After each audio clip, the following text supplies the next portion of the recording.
Okay, there we go. That was really weird. Okay, it's working, but that has never happened to me. I know it's happened to everybody else, and I swear I believed you every time you called me and told me it wasn't working, really. I don't think you're making things up because like it just happened to me. Anyway, so what that was is I switched my microphone because my husband's fancy and I have too many things on my desk. So I have like 5 different options for my microphone. So let's get back. So this training is going to go over announcements in Canvas and some different things you can do with that and some features you can use for communicating with your students. This won't work for communicating with parents. It'll only go to students because parents don't have access to Canvas yet. That was supposed to be something we were going to pilot right about now, but circumstances changed and we didn't think it was a good idea to try out huge new things. So it is what it is. So if you look over in your course navigation in Canvas, I'll go to settings to review how to do this real quick because you may have turned this off. So remember at the top in your course navigation, so I went to settings and then the navigation tab at the top, right there. At the top are all of the things that you want to have visible to students, and at the bottom are all the things that you don't want to have visible to students. So if you have your announcements down here, they won't be able to access it regardless, no matter what you do with your announcements. So I want mine to be up here. And then make sure you scroll all the way down to the bottom and say save. And then notice even when I do that, if you look at course navigation, it has that eyeball crossed out. And if you hover over it, it says not visible to students. But it also says that there's no content. So if there's nothing in a section, just like if I had no modules built yet, it's going to not be visible to students. There would be a crossed out eyeball here too, because there's nothing for them to go see. So they just take that completely out of the navigation for students if there's nothing to see there. So I, as the teacher, can click on announcements anyways. You can see there's nothing in here. So since there's nothing to see, then students cannot see it. To create an announcement, just like when you create anything else, a page or an assignment or a module, up in the top right-hand corner, there is a blue plus announcement button. So I'm going to click on that. And I have my announcement title, so day 786 of online learning. And then you can put in here whatever it is you want your announcement to be. And then you can decide where you want to send this announcement to. Now this is, I've gotten some calls on this, some people needing help. If you have this set to anything other than all sections, then no one will be able to see it. So if I assign it to this, the only people that can see it is in Sandbox. If I assign it just to period, first period, then second period, third period, etc. won't be able to see it. Only first period will be able to see it. So if you have a reason to only send out an announcement to specific periods in that class, you can use that. Otherwise, just leave it on all sections so you're communicating to all your students in that class. You also have the option to attach files. And you can delay posting and have it post at a certain time.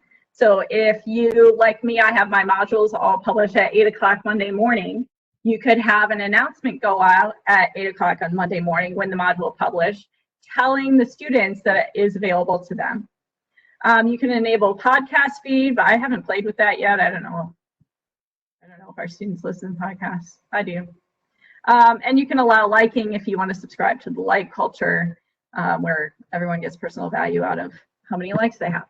So here's my announcements. Let's say I have that all set up the way I want. I'm going to click save. Now, once I save this, unless I'm telling it to delay posting, it's going to be available to my students. So if I click save, depending on their notification settings, they should get this in an email, and it will then be posted in announcements. So I'm going to refresh my page. And why is that doing that? Let's go home. I don't know why that's doing that. There is content there. There's doubled up content here. That's what happens when my mouse double clicks. I'm just full of tech problems today. Okay, so I have this published. Here it is. I don't know what's going on right now.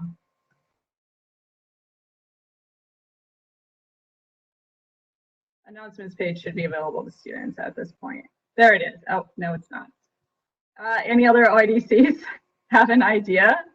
Because this should just be visible now. Well, we'll skip over that and pretend it's real. So anytime you make an announcement, depending on student notification settings, it will send an email to them. So when I post an announcement in my Canvas, it emails the announcement to my students. Now something else, hold on, let me see. Jenny's saying something. System updates. Oh yeah, I might need to do system updates, you're right. When in doubt, restart. Okay, so depending on student settings, so they can turn this off. If they don't want to hear any announcements from Canvas, they can go into their profile, they can go to notifications, they can turn all of that off. Let me tell you, most students don't know how to do that. So the more clever ones have figured out how to do this, or if they're in a class where their teacher walked them through all their settings, then maybe they would know how to do it, but most students don't. So whenever you post an announcement, it's going to be there. Now I can go on and post another one. So day 100 today, say 87 online learning. And I can put whatever update I want to have here, and I can assign it to whatever, and it's going to post on here too. Oh, like announcements decided to wake up. Yeah, here's a reply. Now you can turn that off. So what Britton was saying in the chat, that students can reply to that. You have control over whether they can, and we're going to look at that next. So on the announcements page, which miraculously now is visible for no reason, Canvas is maybe stuttering today. Once you have this published, remember the 3 dots I'm always talking about in my training. I can click on that and I can delete it, which I think Kristen was just saying, or I can select things. And I don't know what you would do with these selections. Mark them as red, I think. And you can sort them. So if you get crazy with all your announcements, you can sort out just the unread ones, and you can search through your announcements. Oh, look, you can trash everything at once. So that's what that's for. I've never needed to do that. So I can trash more than one announcement at a time. Now here's some settings for your announcements page. I'm going to go all the way down in my course navigation to the bottom to settings. And this time I'm going to go to course details. I'm going to scroll down all the way down to the bottom, and then there's a link down here that says more options. I'm going to click more options. 99% of the stuff on your course details page, don't touch. Don't mess it up. You'll break something, just leave things alone. But down here in more options, you have some things that you can do that would maybe be useful. So the first one is it says show recent announcements on course homepage. So if you select that, and let's say I want I only have my mouse. I only have 2 announcements, but let's say I want the most recent 3, and that's the only one really that does this. We go to update course details, and what that does is when you're on your homepage. That was also where you can change the comment settings too. So yeah, someone asked about that. So on my homepage now, your most recent announcements are posted right at the top there. So we've been talking in most of these trainings about making things as easy for students, so they don't have to click on a lot of things to find the information that they need, and to narrow down the number of things they need to click on. You can make this not necessary anymore. They don't need to click on announcements because it'll be right there at the top of their homepage. If you choose different home pages, like so this is on module view right now, which is recommended because then kids don't have to click on modules to get to it. But if you have a fancy homepage underneath that, you could have it display whatever it is that you have chosen for your homepage will display underneath the announcements. The different classes are already created in here. So if you have like 3 classes in an English 9 class, they are already set as different sections. So your sections would be listed here, and in your announcements, just if you want to look at that, But if you go in here, since this is a sandbox course, I don't have any sections. But when you went to post to, say you just wanted to do first period, you would get rid of all sections and then you could select first period from the list. That would be one of the options in there. So you can post to just specific sections if you want to. Okay, so like Kristen was saying, also in the settings, so that's my favorite thing is put on the homepage. The students that don't read their email or who have turned things off.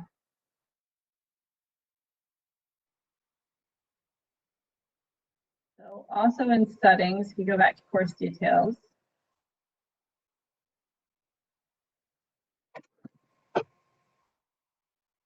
you have some other options in here, and I'll just go over all of them just because if you've never discovered these options before, you might want some of these things in here. So let students attach files to discussions. So I teach photography. I need kids to be able to put pictures in their discussions. So I always enable this so that they can put whatever files they need to share with one another in those discussions. Letting students create discussion topics. This is my sandbox, or I would have that turned off. So my students don't need to create their own discussion topics. If you're in upper level courses, that might be something that you would want to explore. Just be careful with that because discussions run amok. Let students edit or delete their own discussion posts. Let students organize their own groups. I generally don't do that because that creates another separate course space for groups. Just a minute, Steve, and I'll get back to you. Hide totals in student grade summaries. So since their grades, their official grades are in Synergy, I usually hide their grade summary in Canvas because it's not important.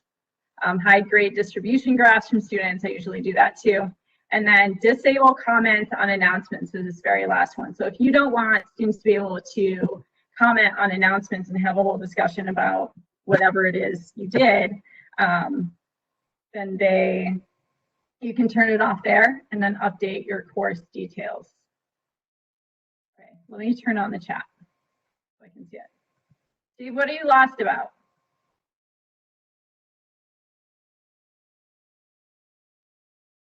When you were clicking in the whole last section, I have no idea how you got into that. When I clicked on settings, I had no option for more options or anything, so I didn't see any of the same things you had up there. Okay, so when you go to settings in your course, and then course. I'm in a specific course. Okay. And then I go to settings, correct? Yes. Okay, done. At the top, it says course details is the first tab. Got it. You have that? Okay, scroll all the way down to the bottom. Okay. The very, very last thing is a link that says more options. Gotcha. You got it? Okay. Yes. They hide it down there, and these are all really useful things to see. So I try to point that out to people. So it's helpful to be able to go in and do those things that you didn't know you could. And I also missed, how do you get the announcements on the front page? So that is in that settings. It's the very first thing. So it says show recent announcement on course page, course homepage. You can check that. I go to settings, and what am I looking for? You scroll all the way down to the bottom and click on the more options. It's the first checkbox in the more options section. Oh, God. Okay. It was all part of the same thing. Okay. Yeah, it's all in there. So you just missed one thing and it threw off everything else. Gotcha. Thank you. Yeah. So these all really helpful checkboxes. Definitely look at those if you've never done that. Julie, Amy, I'm glad you found that useful. What was that? How do you get the modules to show right away? Like you had said, instead of your home page showing, to have it default to the module page. How do you do that, please? So that's one of the options in when you're choosing your home page. So I'm on my home page right now. If you go over to the right-hand side, the second button on that list under Published is Choose Homepage. So if I click on that, you have these options of what you want your homepage to be. So you could have your course activity stream, which is really useless. You could have a custom page if you created one with like text and decoration or whatever in that. you can have like your own front page there that you've made, or you can use course modules, which is what I was talking about, the assignments list, which is literally all of the assignments. So, and then syllabus, which you would need to set up as well too. But I usually just recommend course modules, especially for teachers that are newer to this, because then students don't have to go anywhere to see the content. It's all right there on the homepage. Did that help, Sarah? Yes, thank you very much. Okay. Any other questions about it? It was a really easy kind of thing that should be really helpful for communicating with your students. So like instead of using an email contact list, if you haven't been able to figure out how to do that, you can send them emails by using announcements in Canvas. And you can also do that in the inbox in Canvas. You can message certain classes through that, through the email feature. Best practice, daily, weekly. I have been keeping it to weekly unless I have something more important, and that's the nature of where we're at right now. I just send one email a week. I have a news feed that my parents can subscribe to, and I send one email because as a parent myself, I have a 4th grader at the academy and he has 10 teachers because they have a wheel for their electives, and it is so much, it's information overload. So I would keep it minimal and whatever is most important, because kids are filtering through all this information and they're going to miss things if you send too much stuff out. Does that make sense, Amy?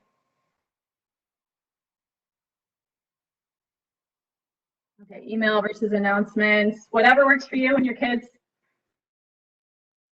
Since the announcements email to kids, it's kind of the same thing. Yeah, the inbox feature is here. So if you go to global navigation over here on the left-hand side, and you go down and there's inbox. So here, I'll expand my global navigation a little bit, maybe. It doesn't want to expand. Okay, well, it's the inbox is right here. So I'm going to click on that. Oh, we already took care of that. Okay, so this is where I can send messages. So in the top right-hand corner, it's like their email feature. Yeah, announcements do not go to parents because parents aren't in Canvas. Okay, so in the inbox, in the email feature, so if I'm composing a message, I can select what course I want to, okay, my kid is probably on Zoom or Xbox right now. Okay, so I can go and select which course I want, and I have a lot of courses. So I can select which one I want to email. Let me find one that actually has people in it. Maybe I won't be able to.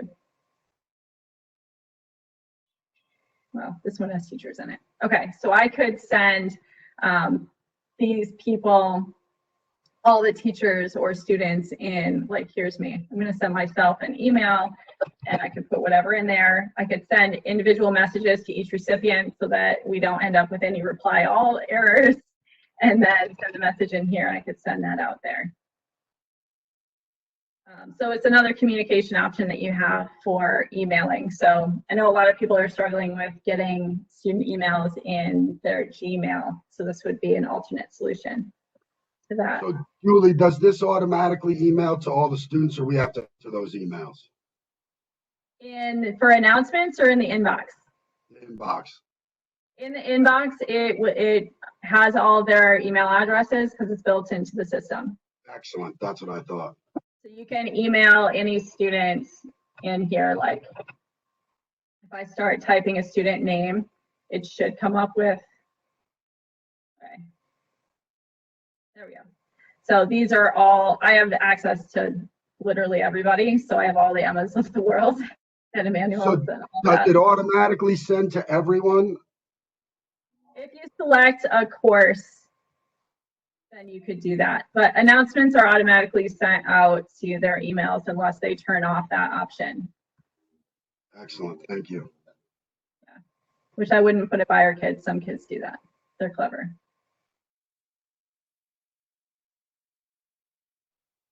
Julie, I have a question about messages. Okay. I've gotten frustrated and started not using messages and started using emails because I get a response from Canvas that my student responded to my comment, but it's not threaded. So I have no idea what was the question they're responding to. Is there a best practice or a way to get Canvas to tell me what was the thread, what was the message before that they're responding to? This is in your inbox? In Yes. Canvas? So I turn on notifications. So when I Mhm. turn on notifications and it tells me that the student replied, they'll give me the reply, but I don't know what they're replying to. So I have to go back and look at what I wrote to them. Do you know what I mean? Yeah, so you're saying you're getting a notification in your email about replies that you're getting in Canvas and you can't see. Yes, I've experienced this.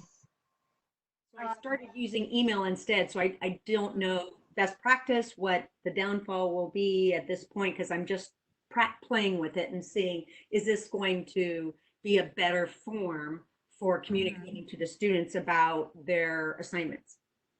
So generally I can't, so it's a weird time right now, and I think that we're providing as many different communication options as we can because each kid's going to be different. So if you have kids that are better reached by emailing them directly, then email them directly. And if you have kids that are better reached in Canvas, then I would email them in Canvas. But that's the struggle right now, is which method are kids going to respond to. I use my email. I have a contact list that I set up at the beginning of the year in my Gmail, and that's my kids respond that way. So that's what I've continued with.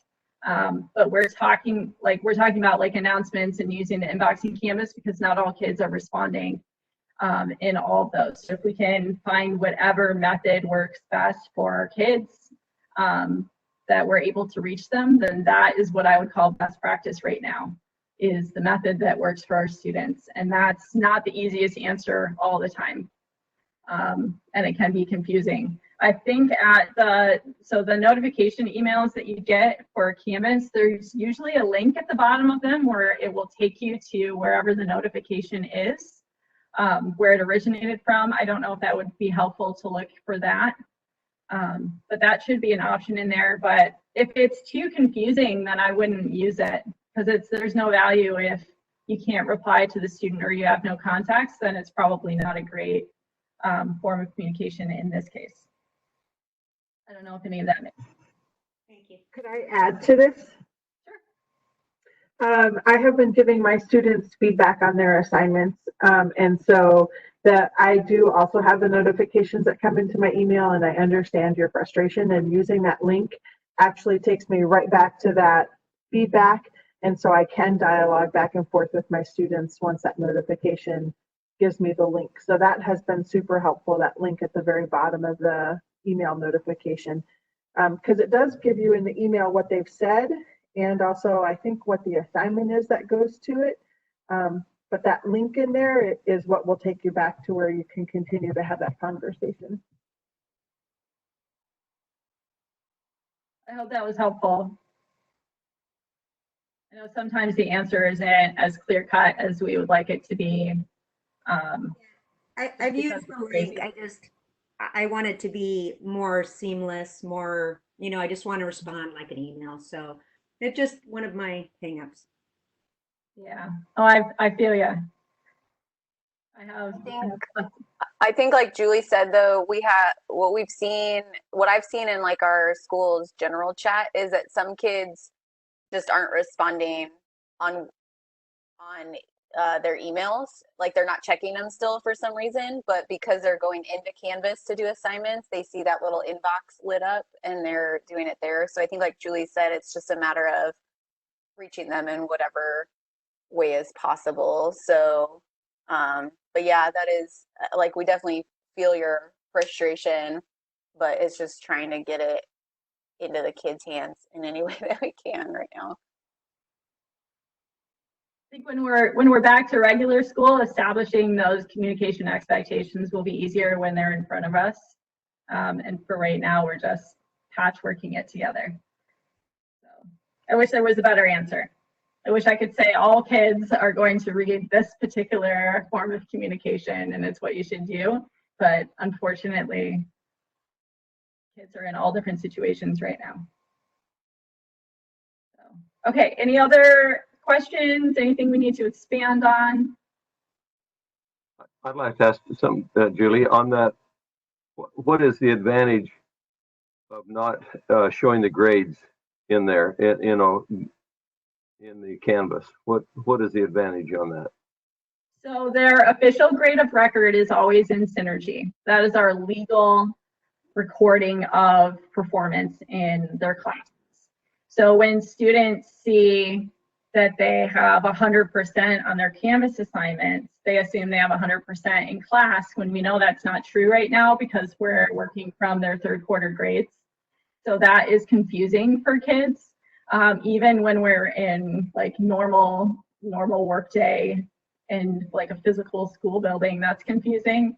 So I have found it better to just completely turn it off just so they aren't saying, well, there's a discrepancy. Because trying to get Synergy and Canvas to match up is an impossible task at this point. All right, I got you. I've been doing that. I've just been using my Synergy, but I didn't know I could turn the other one off, so I'm going to do that. Is it too late once I've started? Too late to turn the grades off? No, you can. So they'll still be able to see their assignment grades. They just won't see the summary at the end. Okay, great. Thank you very much. You're welcome. It's the little things, a little checkbox that's hidden under more options, changing lives.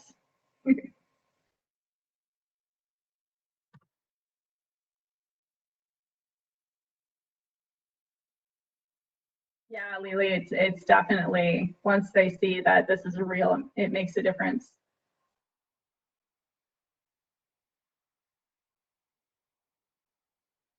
So Dale, parents technically can't sign up as observers at this time. That's disabled for our district. We did have one parent manage to do it. I don't think we figured out how that happens, but it was undone. So the goal is to have that feature available. Like I said earlier in here that we were going to pilot that, but that was postponed. So hopefully next year we'll get on that. Oh, good job, Steve. Okay, guys, well, we'll see you. We got a bunch more Canvas trainings this week. There's also a bunch of WebEx trainings tomorrow. I know that's a big ask. So if you need any help with WebEx or with any other Canvas topics, check out the virtual trainings calendar, which is on the EdTech remote teaching page. Same training will be offered. On announcements, no, this one isn't, but we do have several other topics later this week, and we will have the recording up as soon as it gets processed. You're welcome, Becky. The link for PD credit is in the chat if you scroll up a little bit, and you're choosing best practice Canvas, best practices, announcements. You're welcome, guys. Oh, look, have a red mountains in here. Question. Smarter. What's up? Are all the webinars, because I've been participating in quite a few of them, giving us PD credit? Because this is the one previous to this, the one we just did, for some of us, it was the first time I had seen or heard that offered. So yeah, all of them do. So if you go to more than one, fill out that form as many times. Okay. Yeah, it's the same form, so just pick the ones that you've attended. Okay, great. Thank you. Yeah. And scroll up in the chat, Steve. There's a link I sent it again too. there. It's right underneath your question. Okay, guys, I have another meeting, so I gotta go. If you have any other questions, please do contact any of your OIDCs, any of us, even if we're in your region, are happy to help. Go ahead, Julie. I'll stay on for a second in case anybody needs to access that link. So. Okay, thank you. Bye, guys. Yeah, thanks.